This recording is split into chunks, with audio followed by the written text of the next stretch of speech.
আশা করছি সবাই ভালো আছেন, সুস্থ আছেন। এখন বাজে মোটামুটি 10:15টার মতো, আর আমি অফিস থেকে বাসার দিকে যাচ্ছি। আজকে 5ই আগস্ট, বিশেষ একটা দিন আমাদের জন্য। তো সবার সবকিছুই বন্ধ 5ই আগস্টে, বাট আমাদের অফিস খোলা ছিল। যেহেতু ইন্টারন্যাশনাল মার্কেটে কাজ করতে হয়, তাই অফিস খোলা থাকে।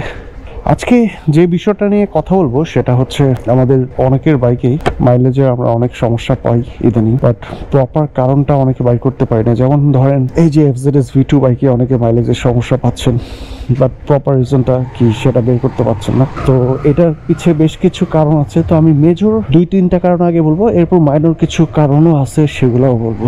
মেজর কারণের ভিতরে সবচেয়ে আগে যেটা চলে আসে সেটা হইতেছে টেপিট অ্যাডজাস্টমেন্ট। বাইকের ইঞ্জিনের হেডে টেপিট অ্যাডজাস্ট করতে হয়। এটা নতুন বাইকেই করতে হয় মোস্টলি, আর পুরান বাইকে একবার টেপিট ঠিক মতো একবার যদি আপনাদের অ্যাডজাস্ট হয়ে যায়, তখন এটা পরবর্তীতে বারবার অ্যাডজাস্ট করতে হয় না, যদি না নতুন করে ইঞ্জিন আবার রিবিল্ড করা হয়। ইঞ্জিন নতুন করে রিবিল্ড করলে অবশ্যই টেপিটটা অ্যাডজাস্ট আবার করে নিতে হবে। তো এই টেপিট অ্যাডজাস্টের যে ব্যাপারটা আমাদের দেশে যেটা হয়, অনেক মেকানিক আছে যারা প্রফেশনাল ভাবে টেপিটটা অ্যাডজাস্ট করেন না, নিজের মন মতো অ্যাডজাস্ট করে নেন। মানে হাত দিয়ে ধরেই টেপিটের কয়েকটা নাট আছে উপরে হেডের দিকে, সেই নাটগুলা টাইট দিতে হয়। সেই নাটগুলা টাইট দিলে একটা ভালো মাইলেজ, আপনি প্রপারভাবে যদি টাইট দেওয়া হয় তাহলে একটা ভালো মাইলেজ পাবেন আপনার বাইক থেকে, যেটা অ্যাজ ইউজুয়াল সবাই পাচ্ছে, বাট আপনি পাচ্ছেন না।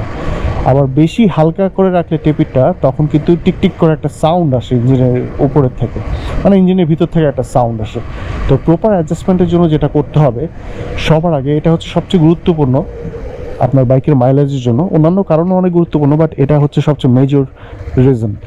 তো টেপিটটা যেটা করতে হয়, এক হেক্সা ব্লেড দিয়ে এটা অ্যাডজাস্ট করতে হয়। এক হেক্সা ব্লেড বলতে, হেক্সা ব্লেডটা আপনারা সবাই চেনেন। হেক্সা ব্লেডটা হচ্ছে নাটের মাঝখানে রাখার পরে তারপর হচ্ছে নাটটা টাইট দিতে হয়।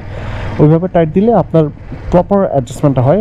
এক হেক্সা ব্লেডের যে মাপটা, ব্লেডটা যখন নাটের মাঝখানে রাখা হবে, ওই মাপটা হচ্ছে এক্সাক্ট মাপ। ওর থেকে বেশি মোটা কিছু দিয়ে, ওটা যে পরিমাণ পাতলা সেই পরিমাণ পাতলা হেক্সা ব্লেড বসায়, তারপর হচ্ছে এটা টাইট দিতে হবে। তো প্রপার যদি আপনারা এটা টাইট দেন, আপনাদের মাইলেজের সমস্যাটা সমাধান আপনারা পেয়ে যাবেন এই এক টেপিট অ্যাডজাস্ট করে। দ্বিতীয় যে কারণটা বলতে চাই সেটা হচ্ছে বাইকের কার্বোরেটরের ক্লিন করা বা কার্বোরেটর টিউনিং করা, অ্যাডজাস্টমেন্ট করা যেটাই বলেন, বা হচ্ছে ইঞ্জেক্টরটা ওয়াশ করা। তো আমি একটু কার্বোরেটর নিয়েই বলি। ইঞ্জেক্টর ওয়াশ করার জন্য যেহেতু প্রপার কিছু মেশিন থাকেই, আমার মতো মেশিন দিয়ে ইঞ্জেক্টরটা ক্লিন করাই ভালো। যাদের এরকম প্রপার মেশিন আছে ইঞ্জেক্টর ক্লিন করা, তাদের ওই জায়গার থেকে আপনারা ইঞ্জেক্টরটা ক্লিন করে নেবেন, তাহলে কিন্তু আপনারা প্রপার মাইলেজটা পাবেন বাইক থেকে। আর কার্বোরেটরের ক্ষেত্রে যেটা হয়, যদি টিউনিংয়ে কোনো কাজ না দেয়, ধরেন আপনি ভালো একজন থেকে টিউনিংটা করাইলেন। আমি ইদানিং একটা ভিডিও দেখছি যে টিউন করার জন্য, কার্বোরেটর টিউন করার জন্য একটা জাপানিজ একটা মিটার একজন দেখাইলো তার ইউটিউব ভিডিওতে। সেই মিটার দিয়ে হচ্ছে অ্যাডজাস্ট করে। আমি জানি না এটা কতটুকু রাইট, বাট ভিডিও থেকে যেটা আমি দেখলাম যে তা প্রপার মাইলেজটা ইনশিওর করে দিচ্ছে ওটাতে অ্যাডজাস্ট করে, বাট তার আগেও কিছু কাজ করা হয়েছে।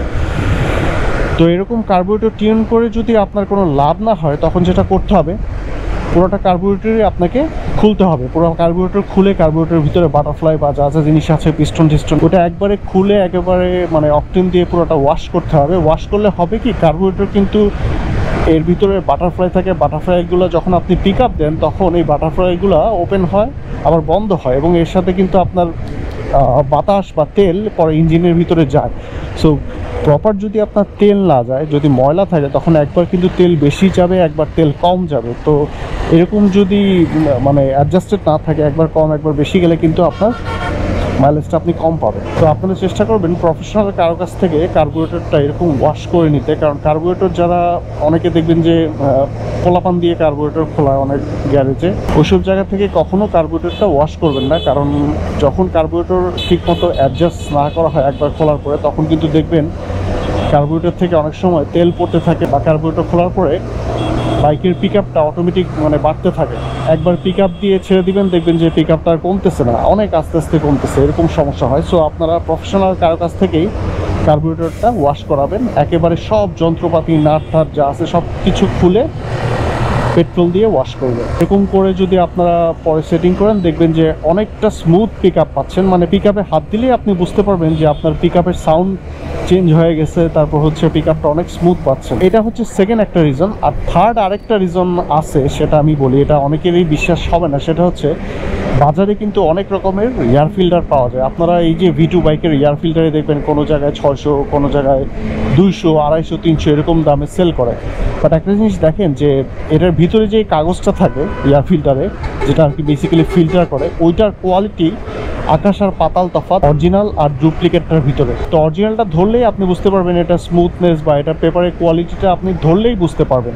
তো সেই ক্ষেত্রে আমি সাজেস্ট করবো অলওয়েজ এয়ার ফিল্টারটা কিন্তু অরিজিনালটা লাগাবেন, ডুপ্লিকেটটা লাগাবেন না। ডুপ্লিকেটটা লাগালে যেটা হয়, বাতাসের ফ্লোটা খুব একটা ভালো ফ্লো আপনি পাবেন না, সেক্ষেত্রে আপনার মাইলেজটা অনেক কমে যাবে। কারণ আপনার ভিতরে যে রেশিওটা, তেল এবং বাতাসের যে রেশিওটা বিস্ফোরণের জন্য ইঞ্জিনের ভিতরে, সেই রেশিওটাতে দেখা যাবে তেল বেশি যাবে এবং বাতাস অনেক কম যাবে, সেই ক্ষেত্রে আপনার মাইলেজটাও কিন্তু কমে যাবে। তো মোটামুটি এই তিনটা কারণেই কিন্তু আমাদের বাইকের মাইলেজটা ড্রপ করে। একটা হচ্ছে ফার্স্ট টাইমে বললাম টেপিড, অ্যান্ড দেন হচ্ছে কার্বোরেটর ওয়াশ করতে হবে বা ইঞ্জেক্টর ওয়াশ করতে হবে, আর তারপর হচ্ছে এয়ার ফিল্টার যদি আপনার ডুপ্লিকেট পড়ে তখন হচ্ছে আপনার মাইলেজটা কমে যাবে।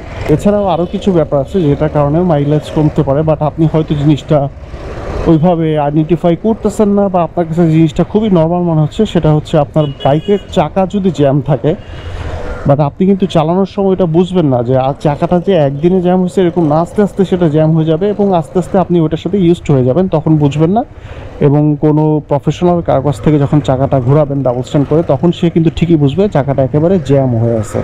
ওই জ্যাম হয়ে থাকা চাকার কারণে কিন্তু ইঞ্জিনে প্রচুর পরিমাণে শক্তি ক্ষয় হবে, আর এই কারণে আপনার মাইলেজটাও কমে যাবে। আর ছোটোখাটো আরেকটা ব্যাপার আছে, অনেকটা সময় আপনারা দেখবেন যে চেইন যদি আনারি কারো কাছ থেকে অ্যাডজাস্ট করান, তখন সেই চেনটা যদি চাকাটা ঘুরাতে যান, দেখবেন যে চাকাটা তখন জ্যাম মনে হয় চেনের কারণে, এবং চেনটা দেখবেন যে অনেকটা টাইট করে ফেলছে। বেশি টাইট যখন চেন করা হবে তখন কিন্তু চাকাটাও জ্যাম হয়ে যাবে, সেই ক্ষেত্রে আপনারা কিন্তু বাইকের থেকে মাইলেজটা কম পাবেন। তো মোটামুটি এই কয়েকটা বিষয় ছিল আপনাদের সাথে শেয়ার করা। বেসিক্যালি এই 4-5টা কারণে আপনাদের বাইকের মাইলেজটা ড্রপ করে। আশা করছি এই কয়েকটা জিনিস যদি আপনারা চেক করেন, আপনাদের বাইকে যদি এরকম কিছু সমস্যা পেয়ে থাকেন মাইলেজ রিলেটেড, তাহলে এগুলো সমাধান হয়ে যাবে। আর আজকে ভিডিওটা আমি মোটামুটি বাসার দিকে চলে আসছি, ভিডিওটা এখানেই শেষ করছি। আশা করছি আমার ভিডিওগুলো আপনাদের ভালো লাগছে। Thank you so much for watching my videos.